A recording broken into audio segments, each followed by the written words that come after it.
Komið þið sæl. Mig langar að kíkja með ykkur á eina af glæsilegustu skákum 21. aldarinnar. Þessi skák var tefld á Tata Steel skákmótinu í Hollandi árið 2013 og hér eigast við armenski stórmeistarinn Levon Aronian sem var með hvítt gegn vísvanathan Anand frá Indlandi. Anand er fyrrum heimsmeistari eins og við þekkjum, gríðarlega sterkur skákmaður, búinn að vera einn af bestu skákmönnum heims í áraraðir. Aronian einn af þeim allra bestu. Aronian sem var með hvítt lék D4 og Anand svaraði því með að leika D5 og eftir C4 kom C6. Anand hefur beitt slavneska vörn síðust áratugina með mjög góðum árangri. Nú lék Aronian riddari F3 og eftir riddari F6 og riddari C3 kom E6 og þetta er hálf slavnesk vörn sem að Anand hefur telt mikið. Hér lék Aronian E3, annar möguleiki er að fara með biskupinn hérna á G5 sem að getur boðið upp á svolítið svona meira spennandi stöður, en E3 er prýðilegu leikur hjá Aronian og nú kom riddari B til D7 og biskup D3 og nú fáum við upp það sem að kallað er meran afbrigðið eftir D-tröppu C4. Anand hefur telt þetta mikið meðal annars í einvígi skákum sínum gegn Karpov undir lok 20. aldarinnar. Hér kom biskuptröppu C4, B5 og biskupinn hörfaði hérna á D3. Annar möguleiki er að fara með biskupinn á E2 en biskup D3 er mjög algenguleikur og hér lék Anand leik sem er ekki svo algengasti en enga síður prýðilegu leikur, biskup D6. Hér er algengara fyrir svartan að leika annarkvort A6 með hugmyndinni að losa sig með að leika C5 sem allra fyrst eða þá að leika biskup B7. Það er svona blæbrigða munur á þessum leikjum en biskup D6 er leikurinn sem Anand valdi og hafa með ákveða afbrigði í huga með þessum leik sem að einmitt kom upp í skákinni. Nú kom stuttrókun og drottning C2. Drottningin stendur vanlega vel á C2, hún getur stutt við peða framhalskvíðs á miðborðinu eða þá sett pressu á kongsvænginn. Anand leik núna biskup B7 og Aronian leik A3. Og hér kom þessi leikur sem að Anand var búinn að plana fyrir skákina, hrókur C8. Og þetta er mjög sterkur leikur. Hugmyndin er auðvitað að staðsetja hrókin á sömu línu og hvíta drottningin stendur á og reyna að losa sig með að leika C5 sem allra fyrst og virkja biskupana. Hér kom riddari G5 hjá Aronian og hugmyndin með þessum leik er kannski tvíþætt, annars vegar að hóta hás í peðinu en líka að geta bakkað með riddarann á E4 þar sem hann auðvitað hóta biskupnum en líka valdarinnan reit á C5. Ef að hvítur ætlar að ná einhverjum tökum á stöðunni þá geta hann hugsað sér að stilla peðinu upp á B4 og riddarann á E4 og ef að hvíturinn er að stoppa svartan í að leika C5 þá stendur hvíturinn verulega mjög vel í þessum stöðutypum. En Anand var búinn að plana þetta allt saman og skoða vel fyrir skákina með aðstofamönnum sínum og tölvuforritum og lék í þessari stöðu sem glæsilega leik C5. Áður hafði verið telt biskupdreipur H2 skák og eftir kongudreipur H2 riddari G4 sem að vinna riddarann á G5 en eftir drottningdreipur G5 þá getur hvítur treyst á biskupaparið sitt og sterkt miðborð í framhaldinu, til dæmis eftir leik eins og F3. En eftir C5 fær svartur gríðarleg færi með þessum sterku biskupum sínum og þetta er auðvitað peðsfórn. Hvítur getur hirt peð hjá svartum og hann gerði það með að taka hérna H7 með riddara. Annar leikur er að drepa H7 með biskup og þá hefði Aronian geta svarað kongur H8 með að harfa með biskupinn á E4 en við sjáum eftir riddari dreipur E4 og riddari G dreipur E4 þá bakkar svartur með biskupinn sinn á B8 og hefur þá gríðarlega góð færi á kongsvagnum. Sjáum hvað biskuparnir eru svakalega sterkir hjá svartum. Svartur getur verið að hóta að leika drottning H4 með ýmsum leiðindarhótunum fyrir hvítan. Eftir riddari dreipur H7 þá kom mjög sterkur leikur hjá Anand. Hann leika riddari G4, skilur hrókinn sinn eftir á F8. Og nú getum við velt fyrir sér hvað gerist eiginlega eftir riddari dreipur F8. Þá kemur biskup dreipur H2 skák, hvítur verður að leika kongur H1 og núna drottning H4 sem að hóta fráskák með biskupnum og máti kjölfarið á H2 og hvítur á bara enga vörn við þessu. Þess vegna lék Aronian sennilega besta leiknum í stöðunni að mati Anand sem er F4 sem lokar auðvitað fyrir biskupinn á D6. Hér kom C-D4 og E-D4 og hér þurfti Anand að stoppa og hugsa vel og lengi því að hann hafði skoðað þetta allt saman fyrir skákina fyrir einhverju síðan reyndar og hér þurfti hann að rifja upp undirbúningin sinn og hann gat bara með engum móti munað hver besti leikurinn var í þessari stöðu sem mjög athyglisvert.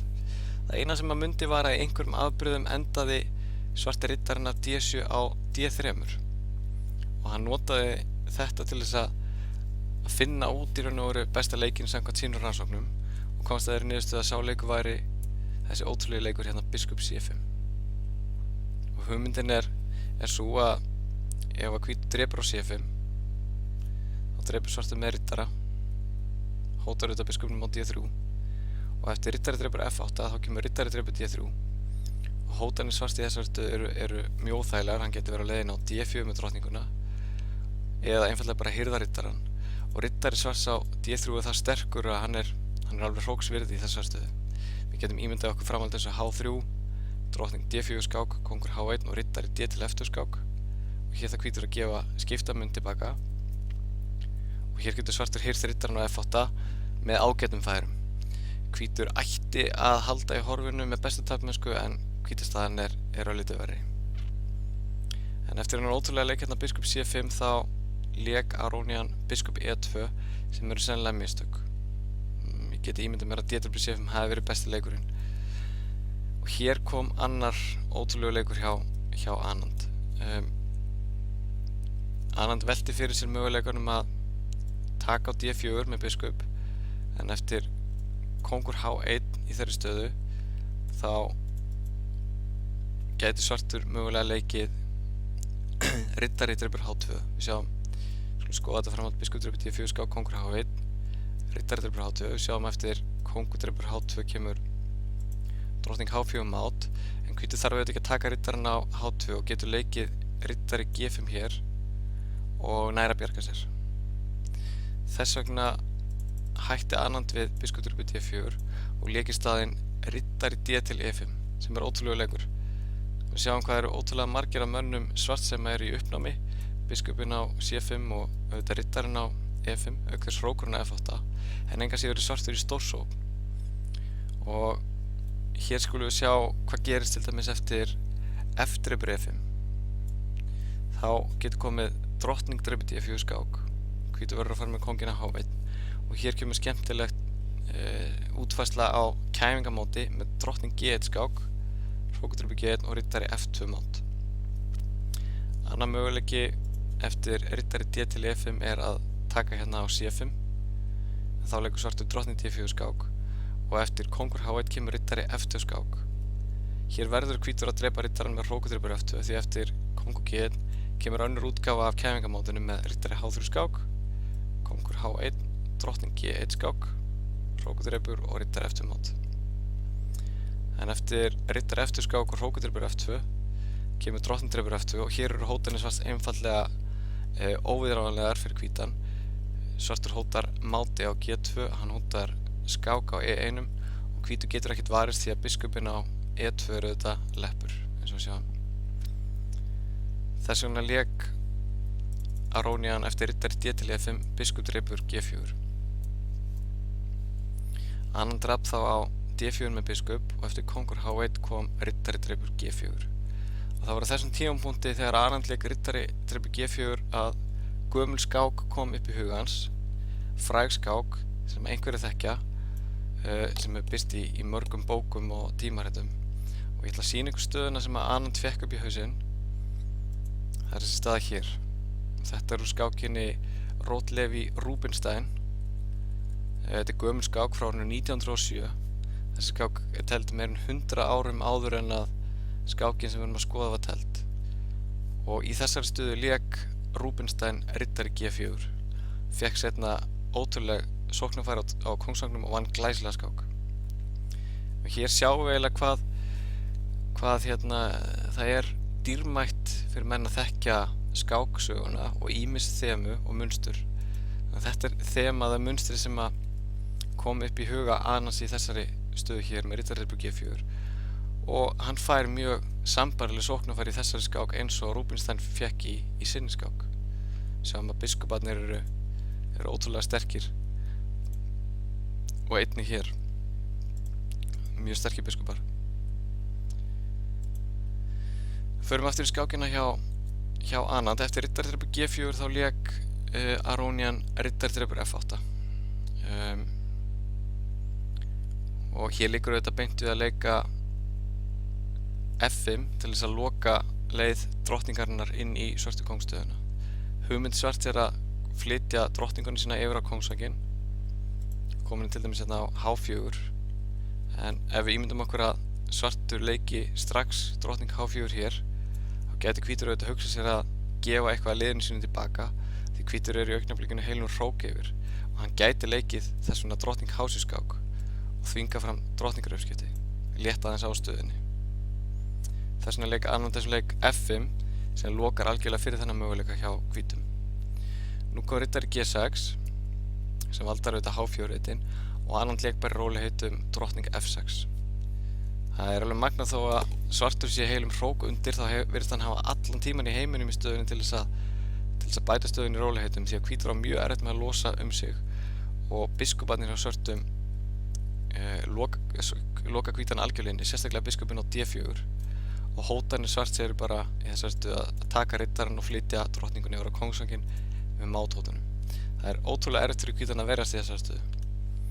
Ef að hvítur leikur núna riddari E5 þá getur svartur til dæmis tekið hérna á H2 og hugmyndin er auðvitað ef að hvítur drepur tilbaka og kemur drottning H4 mát.